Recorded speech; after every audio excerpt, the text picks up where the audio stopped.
Despite possessing perhaps the most powerful military armament in the world, the United States military has pursued and allegedly continues to pursue diverse warfare options from beyond the physical realm. Among them, a $20 million program to assess possible uses of psychic or extrasensory perception activities, otherwise known as ESPA. Taking place within the Stargate Project, many of these trials and tests remained hidden from the general public until the Freedom of Information Act brought them to light in 1995. Among the most prominent of these attempts were remote viewing activities that sought to uncover intelligence from deep within Russia using only the minds of American soldiers stationed in the continental U.S.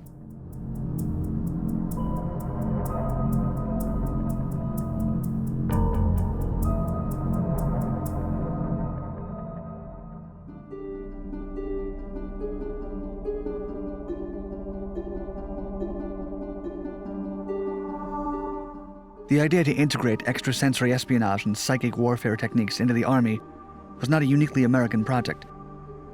In fact, the start of this practice may have been traced back to Germany during World War II, when the scientific organization Ahnenerbe, led by Heinrich Himmler, devoted an entire branch to study supernatural phenomena. This secret program was uncovered by the United States during a raid of his property in 1945. It mostly consisted of a collection of magical artifacts collected from conquered nations and peoples, as well as unusual discoveries from archaeological expeditions from around the world. The Soviet Union also happened to gain access to the archives from the project during this time, and so the two new superpowers began fearing what the other may accomplish by studying paranormal and extrasensory activities. While the full degree of seriousness with which the USSR considered these matters is relatively unknown, the intelligence community in the United States did consider the supposed pseudoscientific powers to be a serious matter. One of the few Soviets to rise to prominence with claims of psychic abilities was Nina Kulagina, who had been part of a tank regiment during the Second World War. She was studied by Soviet scientists after allegedly being able to move objects with her mind. The most alarming reports came from a 1970s laboratory experiment, where she supposedly manipulated a frog with her mind, eventually stopping its heart. Many accused her of fraud, and when skeptics reviewed footage of her powers of manipulation, they suggested she was simply relying on tricks. One of the earlier examples of extrasensory activities from the US military took place during the Vietnam War, when some troops took witching rods in an attempt to divine the locations of Viet Cong tunnels. Since the mission was of high priority and morale was low, the military found it acceptable to integrate this unusual technique for the search. Scientific reasoning was seemingly cast aside during the mission. It's difficult, if not near impossible, to fully assess the success of using witching rods, since many of the tunnels remained hidden, and the ones found were often revealed by a number of coinciding factors. Later, as the fears driven by the space race, Cold War, and new waves of terrorism soon began to take hold of military planners and civilians alike, the question began to arise about whether intelligence agents could use their minds to foresee, prevent, or even counter an attack.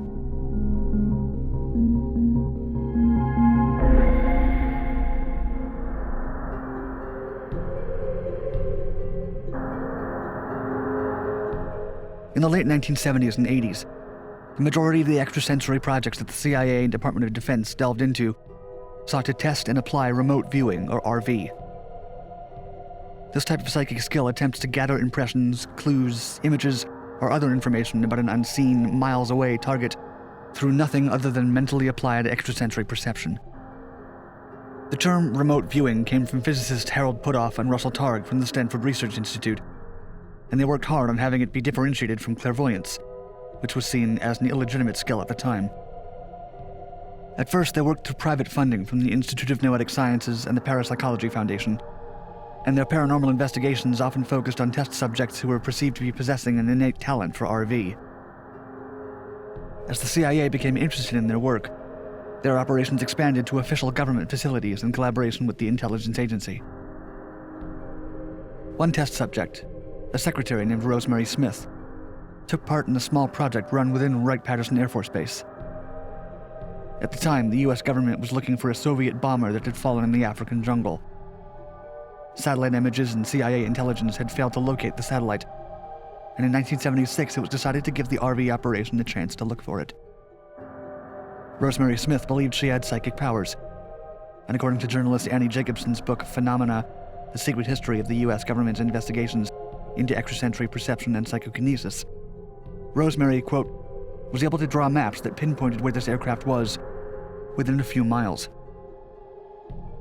Using this information, she successfully guided a paramilitary unit in the search for the crash site after they found a villager carrying a piece of the aircraft in the area she had pointed them to.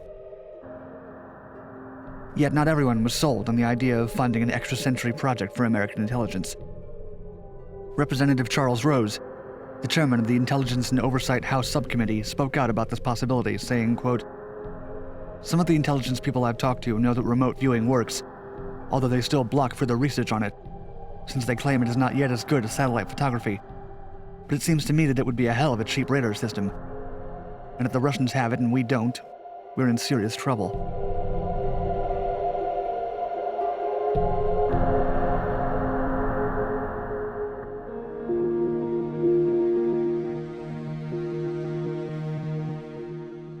Following the logic of the congressman, an official extrasensory perception activity operation was launched in October of 1978 on the orders of Major General Edmund Thompson, who genuinely believed in the prospect of the undertaking.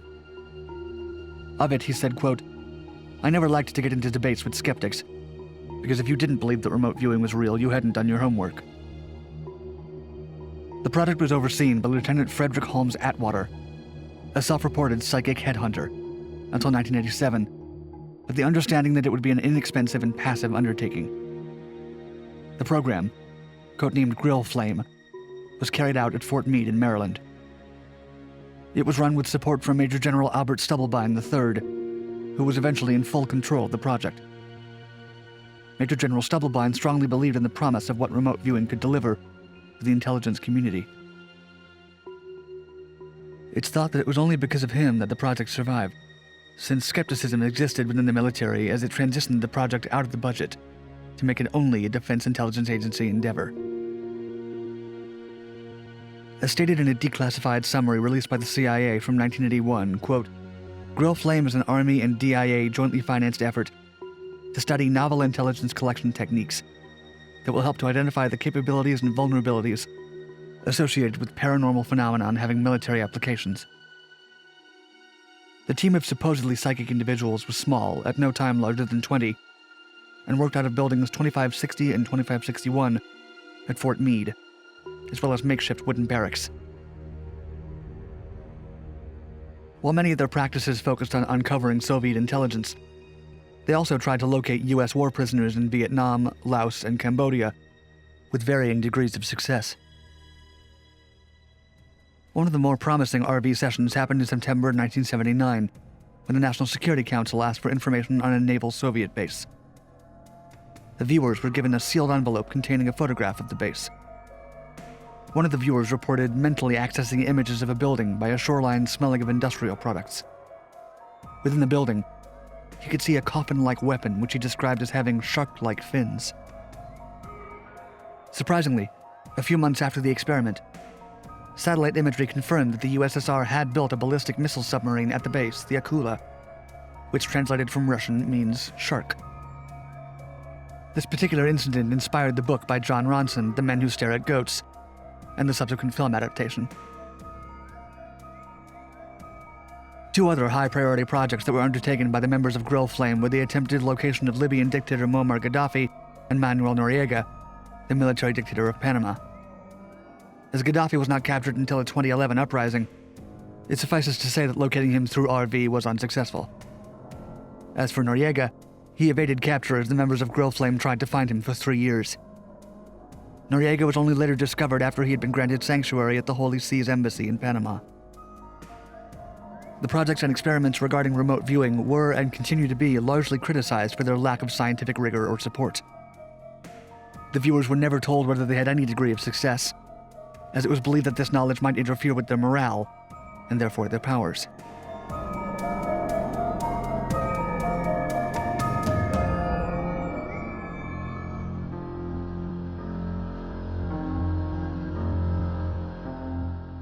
Throughout its years of activities, the U.S. Extrasensory Project went through several different code names: Scan 8, Grill Flame, Gondola Wish, Center Lane, and Sunstreak, and all of them were later housed under the name Project Stargate.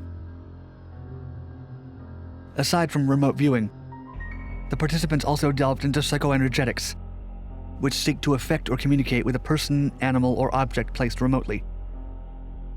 The results of RV, psychoenergetics, and other pseudoscientific methods have been questioned, as some of them appear to have been tampered with, rendering them untrustworthy. Adding to the mostly failed attempts at RV, the leadership of the project began to alienate those around them. Stubblebine became increasingly fascinated by more rare and unlikely pseudoscientific possibilities. He would host spoon-bending parties for officers, where alleged telekinetics and psychoenergetics would bend silverware into other shapes. He believed this supposed power could be applied to destroy enemy machinery and weaponry.